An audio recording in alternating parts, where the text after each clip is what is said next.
Atvykom mes į įdomią vietą. Miestelis vadinasi Famagusta ir jo rajonas Varaša. Varaša kuo žymus, kad tai yra apleistas miestas. Matot, čia yra Taido salonas. Istorija čia tokia, kai buvo karas 74 metais, tai Šiaurės Kipras paskelbė savo nepriklausomybę.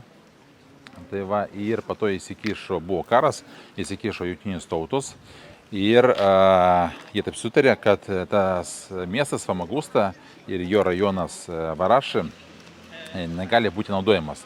Tai prasme, jis yra paliekamas Šiaurės Kiprui, bet jis negali būti apgyvendintas. Todėl nuo 74 metų tas miestas stovi tuščias. Ir dabar visai nesenai, 20 metais, šitą miestą atidarė turistams. Ne visą miestą, o kai kurios jo gatvės. Vat mes juos apžiūrėsim ir parodysiu jums. Tai yra salonas Toyota, labai žymi vieta, čia visi fotografuojasi. Tai matote, pavyzdys. Biškį pasivaišysim, apžiūrėsim miestą. Atkreipkite dėmesį į šviestaforą. Pažiūrėkite, koks šviestaforas. Čia tų lempučių yra. Pavyzdžiui, šitą pusę į tą pusę rodo, čia į priekį, tą į galą. Čia, pavyzdžiui, į priekį, žiūrėkite, į priekį 6 šviesaforai. Tai pakankamai sunkiai suprasti. Taigi šviesafora būtų. Gerai, čia matė, antras toks pats stovi, ten toliau dar vienas toks stovi. Visur čia stovi tokias lentelės, kur galima vaikščioti, kur negalima. Matė, pavyzdžiui, čia yra tokia gatvė, bet eiti jie negalima. Jie eiti gali tik kariškiai. Mes čia buvom užtukę vien tokią vietą, kuri negali būti aplankyta. Tai ir mūsų stabdė. Mūsų stabdė ir paprašė ištrinti visus įrašus. Čia matot, taip pat tokia situacija yra. Gerai, toliau einam. Biškai apžiūrėsim miestą, rodysim jums.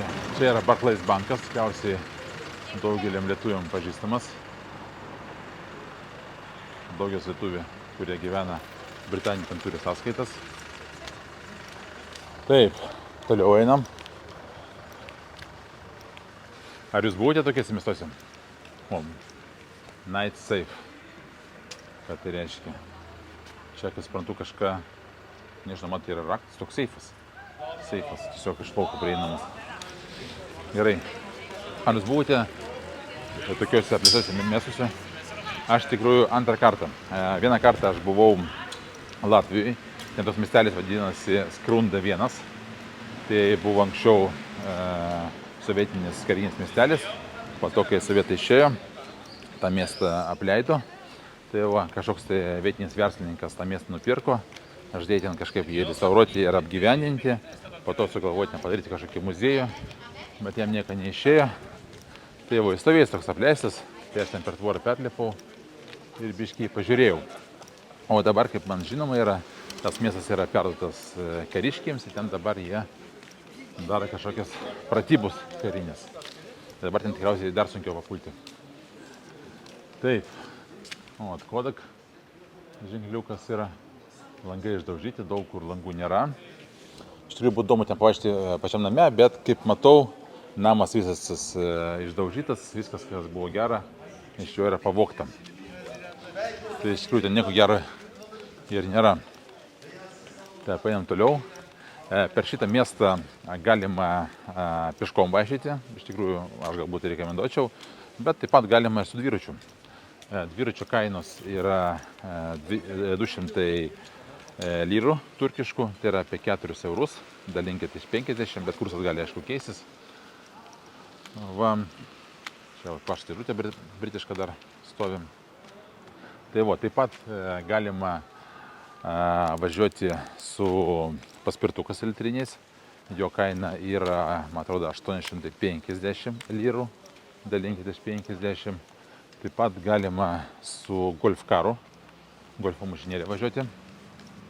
Kaina yra kažkokia maža mašinėlė 1500 lyrų, o didesnė 2000 lyrų ir dar kažkokia dar didesnė yra ten kita kaina, iki 15 žmonių ten galima susadinti. Bet jeigu didelė grupė, tai galima tai pažiūrėti.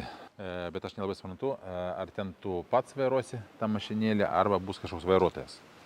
o nesu tikras. Bet tokių mašinėlių čia mažai. Matau, pagrindę yra paspirtukai, dviračiai. Ir taip toliau. Taip, kas čia yra? Kažkokia paratuvė. Daugeliu iškabų, kaip matote, yra anglų kalba.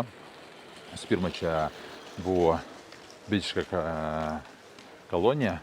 Tai o visų antra, čia tikriausiai buvo padaryta viskas turistams, kad jiems būtų viskas aišku. Todėl, matote, praktiškai visi užrašai yra angliški. Philips. Visas yra išblūkęs. Taip. Jet tikriausiai yra kažkokios avialinijos, aš taip manyčiau. O didžiulis pastatas Esperia Tower Hotel. O didžiulis viešbutis. Ir visas tuščias. Taip, kas čia yra? Olympus kažkokia aeroporija. Gal koks nors oro uostas? Kaip galvojat, kas čia galėtų būti? Matė kažkokias kaip lėktuvas tipo. Aš manau, kad kažkokios avialinijos kažkokios ofisas jų. Aš taip manyčiau. Labai įdomiai. Bet man tai pilna žmonių.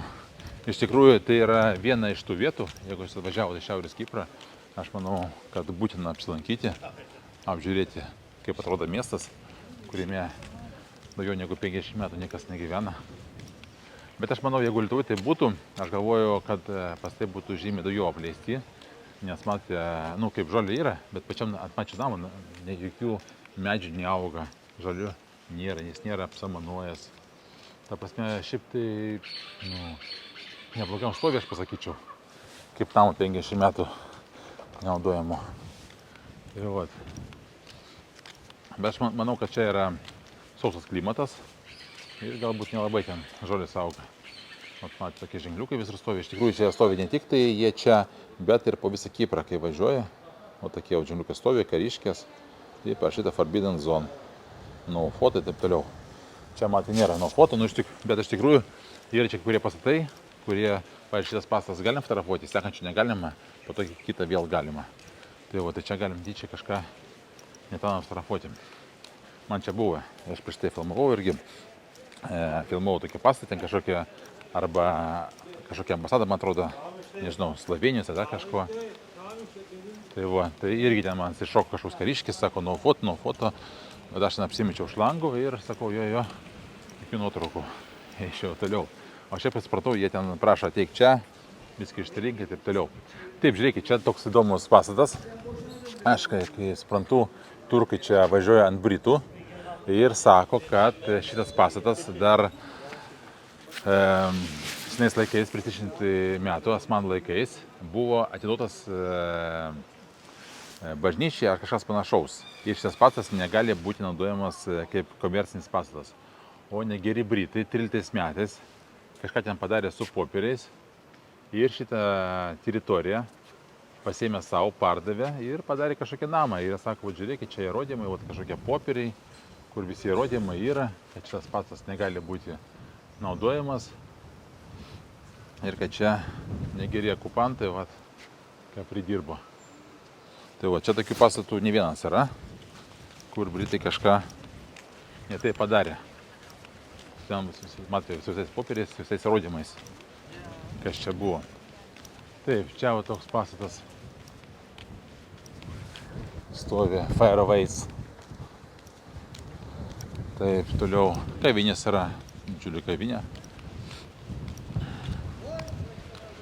Taip, einam toliau. Čia žiūri toks labai apgriuvęs pastatas. Irgi apžiūrėkim jį per šitą Hoover. Lankai iškrytę. Bet irgi nepasakyčiau, kad labai blogai. Normalus namas, biškiai parestauruoti. Pinigų įkišti. Pas mus, pavyzdžiui, Lietuvoje yra dvarai. Jūs matėte, kokiam stovėje yra. Tikrai blogiau negu šitas pastatas. O čia taip. Tai va. O pas mūsų dvarai, kurie yra apgriuvę, iš tikrųjų jie apgriuvo ne taip senai. Daugelis iš tų dvarų dar tenais iki 90 metų ten veikia kažkokios žemės ūkio mokyklos, kažkokie sanatorijai, kažkokie ten dar kažkas, kažkokios ligoninės. Ta prasme, jie buvo naudojami. Ir tik po to po 900 metų tą pastatą, pavyzdžiui, apleido ir jau tais per 30 metų iš pastato praktiškai nieko neliko. Tai jau, matė, vėl kažką rodo man. Čia filmuok, čia nefilmuok.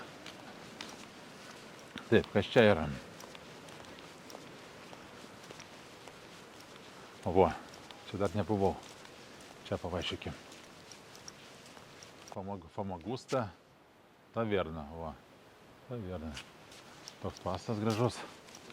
Jo, ten tas kaip tik tas pastas, kur aš jums pasakau, kad ten arba kažkokia sena ambasada, arba kažkokia jungtinių tautų kažkoks pastas, kur tipo negalima filmuoti. O tas pastas, tai palaukit, biškį toliau nueisiu, rodysiu jums. O ten to pastato yra... Jo, tai palaukit, toliau nueisiu, ten kališkiai žiūri į mane. Toliau nueisiu, parodysiu jums. Ant to pastato kaba jungtinių tautų vėliava. Tai va, čia didelė paslaptis yra. Kaip jis atrodo, kokiam stovi, kad mat net kareiviai pasakė, kad saugotų, kad niekas nefotografuotų tokios paslapties. Taip. Nu, tokie namai. Čia iš tikrųjų gyvenamas, kažkokia vila kažkieno buvo. Kažkokie čia turtingi žmonės turėjo namą savo. Taip, apžiūrėkim tą sekretinį namą. Čia žolės aukštus. Tai nesimato. Toliau paeikim. Nežinau, tikriausiai taip ir nepamatysim.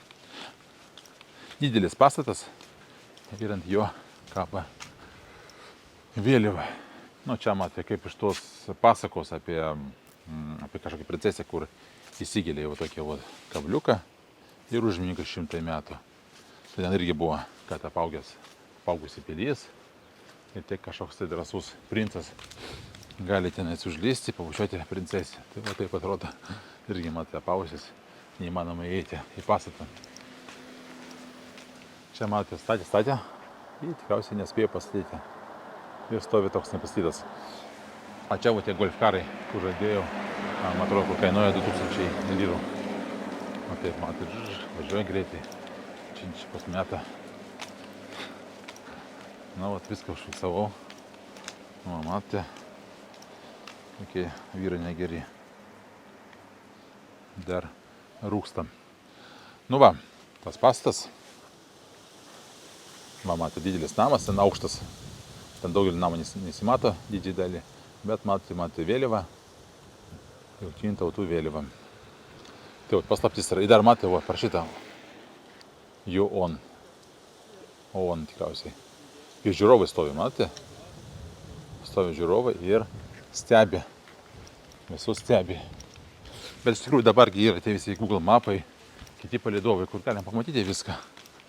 Nu kaip viską. Tai kaip pamatysi, vėliau pamatysi, taip viskas. Ir namas, kas stovi vietoj. Daug ten nepamatysite. Taip, varteliai. Irgi apaugęs. Šitas kelias, aš kaip pažiūrėjau palei žemėlapį, kur atidaryta, tai jis pakankamai toli yra atidarytas. Bet nežinau, ar visą eisim, nes pas mane biškį yra ribotas laikas. Palmės matė tokios apaugusios, nelabai prižiūrimas. Taip, vėl tvora. Nežinau, ar toli eiti, ar netoli čia eiti. Pažiūrėkim. Nu, čia biškį pafilmuosiu tokių vaizdų. Apokaliptinio. O žiūrėkit, kas čia yra. Kaukulė. Tikriausiai neik nušausim. Dikat. Taip, čia tikriausiai bus ilga gatvė. Tokia, aš nežinau, eiti ar neeiti. Nelabai laiko turiu.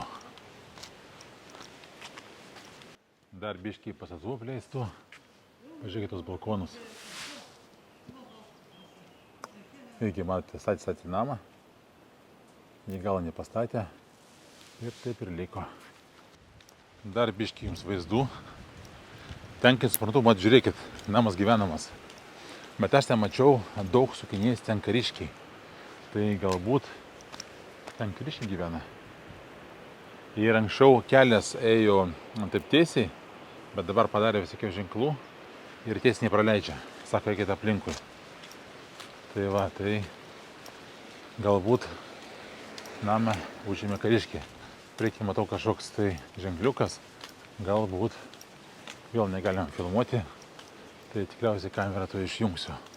Dar čia biškį pafilmuosiu, ant kiek mašina stovi. Ir tikriausiai kamerą išjunginėsiu, o to vėl sakys viską ištrinti. Čia, manau, gerą vietą pabaigti savo filmavimą apie miestą Famagustą ir jo rajoną Varašą. Manau, čia gerai matosi, kas atsitinka su miestu, kada jie apleidžia žmonės. Labai liūdna. Ties čia, manau, atsveikinsiu su jumis. Subscribinkit mano kanalą ir visiems iki.